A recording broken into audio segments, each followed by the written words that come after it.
আসসালামু আলাইকুম প্রিয় চাকরি প্রত্যাশী ভাই বোনেরা। আজকে আমরা গত সপ্তাহে বাংলাদেশ রেলওয়ের পয়েন্টসম্যান পদে আসা কতিপয় গণিতের সমাধান করব ইনশাল্লাহ। তো বলা হচ্ছে লগ 2√6 প্লাস লগ 2√2/3 ইকুয়াল কত? 0, 1, 3 অর 4। তাহলে এটাকে আমরা কিভাবে সমাধান করব? খুব ইজিলি এটাকে সমাধান করা যায়। দেখেন, আমরা এভাবে লিখতে পারি যে লগ 2√6 প্লাস লগ 2√2/3।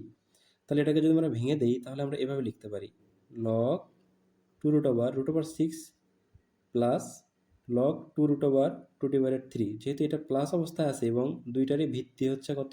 2, তাহলে আমরা লিখতে পারি লগ 2 ইন্টু √6 ইন্টু √2/3। যেহেতু পুরোটার উপর রুট আছে অতএব আমরা লিখতে পারি √2/3। তাহলে এখানে লগ 2 √6 সমান লিখতে পারি কি √2 গুণন √3 গুণিতক √2/3। তাহলে √3 কেটে গেল। এখানে √6কে √2 ইন্টু √3 লিখলাম এ কারণে, কারণ আমরা 6কে আমরা ভাঙতে পারি 3 গুণন 2, 3 2 6। তাহলে রুটটা 3 এর উপরেও যাবে, রুটটা 2 এর উপরেও যাবে। তাহলে এখানে শুধু থাকলো √2 এবং √2, আর বেস থাকলো কত? 2। তাহলে আমরা এটাকে এভাবে লিখতে পারি যে লগ 2 আর এখানে √2 গুণন √2, √2 গুণন √2 করলে কত হয়? 2 হয়। তাহলে লগ 2 টু দ্য পাওয়ার 2। তাহলে আমরা জানি যে log a to the power এর মান কত? 1। সেই সূত্র অনুযায়ী লগ 2 টু দ্য পাওয়ার 2 এর মান কত হবে? 1 হবে। আশা করি এটা বুঝতে পেরেছেন। পরের অঙ্কে বলা হচ্ছে 15-এর উপর স্কোয়ার মাইনাস 4-এর উপর স্কোয়ার ডিভাইডেড 16-এর উপর স্কোয়ার মাইনাস 4-এর উপর স্কোয়ার সমান কত?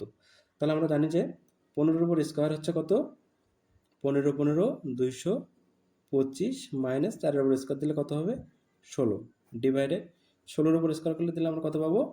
256 মাইনাস 4-এর উপর স্কোয়ার করলে কত হবে? 16।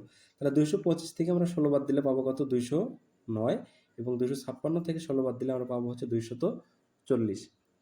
পরের প্রশ্ন দেখুন, পরেরটাতে বলা হচ্ছে x plus x equal √5 plus √4 হলে x square plus 1 divided x স্কোয়ারের মান কত? তাহলে যেহেতু এখানে এক্সের মান দেওয়া আছে, আমরা এখান থেকে কী করবো? 1 ডিভাইডেড এক্সের মানটা বের করে নিব। এ জাতীয় অঙ্কগুলোর সমাধান আমাদের এই পেজটিতে দেওয়া আছে। যেহেতু অঙ্কটা বড়, কাজে আমরা এটাকে স্কিপ করে চলে যাই, আমরা পরে এটা করার চেষ্টা করবো ইনশাল্লাহ। দেখেন, পরেরটাতে বলা হচ্ছে 0.03 গুণন 0.006 গুণন 0.007, এটার মান কত হবে? খুব সহজেই এটাকে করা যায়। এখানে আমরা শুরুতে যে কয়টা ডিজিট দেওয়া আছে মূল সংখ্যা, সেই মূল সংখ্যা কটাকে আগে গুণ করে দিব। 3, 6 এবং 7 গুণ করলে কত হবে? 6 7 42। 3 42 কত? 3 2 42 গুণন 3, 3 2 6, 3 4 12, 126। তাহলে আমরা লিখতে পারি 126। এখন কথা হচ্ছে যে দশমিকের পরে মোট কত কত ঘর পরে সংখ্যাগুলো আছে। তাহলে দশমিকের পরে এখানে সংখ্যা আছে 2টা, এখানে আছে 3টা, এখানে আছে কয়টা? 3টা। তাহলে আমরা এখানে টোটাল 3 + 3 6 7 8, 8 ঘর পরে আমরা দশমিক দেব। তাহলে 1 2 3 4 5 6 7 8, ঠিক এখানে দশমিক দেব। অর্থাৎ এটার উত্তর হবে 0.00000126। পরের প্রশ্নে বলা হচ্ছে যে একটি বই 275 টাকায় বিক্রয় করলে 25% লাভ হয়, বইটি কত টাকায় বিক্রয় করলে 10% লাভ হবে? তো যেহেতু 25% লাভ হয়েছে, অর্থাৎ বইটির ক্রয় মূল্য হচ্ছে কত? 125%। তাহলে 125% যেহেতু বিক্রয় মূল্য, আর এই 125% সময় আমরা লিখতে পারি কত? 275 টাকা। আবার বইটি বিক্রয় করতে হবে 10% লাভে, সেক্ষেত্রে আমাদের তখন বিক্রয় মূল্য হবে কত? 110%। তাহলে 125%-এর মূল্য যদি 275 টাকা হয়, তাহলে 1%-এর মান কত? 275 ডিভাইডেড 125। অতএব 110% সমান সমান কত হবে? 275 গুণন 110 ডিভাইডেড 125। যদি আমরা কাটাকাটি করি তাহলে পাবো হচ্ছে 5 22, এখানে 5 25, 25 দিয়ে আমরা 275 কেটে দেই, তাহলে কত হবে? 225। তাহলে আমরা এখানে পাবো হচ্ছে কত? 25 একে 25, আবার 25 একে 25, 22 গুণন 11, তাহলে 22 গুণন 11 করলে কত হবে? 242। পরের প্রশ্নে দেখেন, পরের প্রশ্নে বলা হচ্ছে যে A:B ইকুয়াল 4:7, B:C ইকুয়াল 5:6 হলে A:B:C সমান সমান কত? তাহলে খুব সহজে অঙ্কগুলো করা যায়। তো A:B সমান সমান 4:7, এই 4:7কে আমরা লিখতে পারি হচ্ছে 4/7, আবার B:C সমান 5/6, এটাকে আমরা লিখতে পারি হচ্ছে 5/6। তাই এখানে দেখেন তিনটার অনুপাতে প্রকাশ করছে। আর এরকম করতে গেলে আমরা কি করব? এইটার প্রথমটা দিয়ে এর উভয় উপরে নিচে গুণ করে দিব, এবং এটার দ্বিতীয়টা দিয়ে এটার আবার উপরে নিচে গুণ করে দিব, 7 7। তাহলে এখানে কত পাওয়া গেল?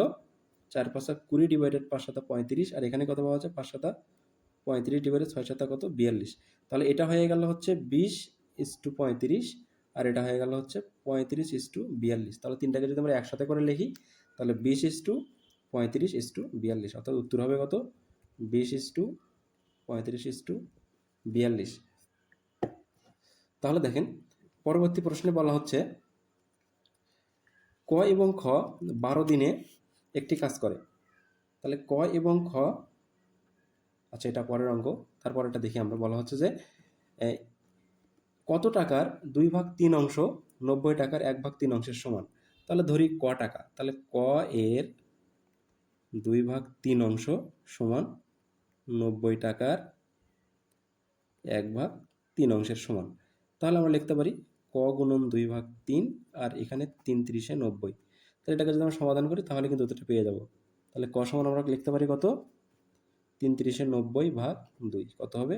45। তাহলে এটার উত্তর হবে কত? 45। তারপরে প্রশ্নে বলা হচ্ছে দেখেন যে ক ও খ 12 দিনে একটি কাজ করতে পারে, 12 দিনে একটি কাজ করতে পারে। ওকে, তাহলে ক ও খ 12 দিনে করে একটি কাজ। ক একা কাজটি করে 20 দিনে, খ একা কাজটি কত দিনে করতে পারবে? তাহলে ক এবং খ যেহেতু 12 দিনে একটি কাজ করে, তাহলে ক এবং খ 12 দিনে যদি একটা কাজ করে তাহলে একদিনে করবে কত? একদিনে করবে হচ্ছে কাজটির 1/12 অংশ। ওকে, তাহলে একদিনে করবে কাজটির 1/12 অংশ। ক একা কাজটি করে 20 দিনে, তাহলে ক যদি একা 20 দিনে কাজটা করে তাহলে ক একা কাজটি করবে একদিনে করবে কত অংশ? 1/20 অংশ। তাহলে এবং ক এবং খ একদিনে করে 1/12 অংশ, এবং ক একা একদিনে করে 1/20 অংশ। তাহলে এই 1/12 থেকে যদি আমরা 1/10 বাদ দিয়ে দিই তাহলে কিন্তু খ একা কাজটি কতদিনে করতে পারবে আমরা ইজিলি বের করতে পারবো। তাহলে খ একা কাজটি একদিনে কতদিন করতে পারবে? তাহলে 1/12 মাইনাস 1/20, তাহলে আমরা লিখতে পারি 12 এবং 20-এর লসাগু লিখতে পারি এখানে 60। তাহলে 5/12 60 মাইনাস 3 × 60। ওকে, তাহলে আমরা লিখতে পারি 2/60, অর্থাৎ 1/30। তার মানে এই যে খ একা 1/30 অংশ করে একদিনে, তাহলে 30 ভাগের 1 ভাগ যদি একদিনে করে তাহলে সম্পূর্ণ কাজটা করতে তার সময় লাগবে কত দিন? 30 দিন। এই জন্য এটার উত্তর হবে কত? 30 দিন। আর আমরা একটা অঙ্ক বাদ দিয়ে আসলাম একটু আগে, x ইকুয়াল √5 প্লাস √4 হলে x² প্লাস 1/x² এর মান কত? এটার উত্তর কত হবে? এটা আমার এই ব্যাপারে আমাদের অনেকগুলো ভিডিও দেওয়া আছে পেজে, আপনারা এগুলো দেখে এটার উত্তর কত হবে সেটা কমেন্টে জানিয়ে দেবেন। ধন্যবাদ সবাইকে।